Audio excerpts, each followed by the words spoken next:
How to change payment method on Android. Hi everyone, I'm here to assist you today. Without any delay, let's jump right in.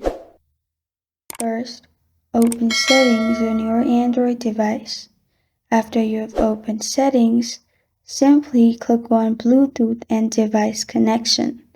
After you've clicked on Bluetooth and device connection, in here you'll find tap and pay, or you may find payment method as well.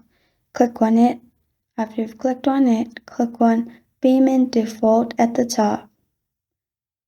After you've clicked on it, you'll find all your payment methods at the bottom. In my option, there is only Google Play. If you have another option, you can simply click on it and switch to another payment method. And this is how to change payment method on Android. Thank you for joining me today. If this video helps you out, please leave a like and subscribe for more. Got a question or want to suggest a topic? Comment below. Thank you for watching.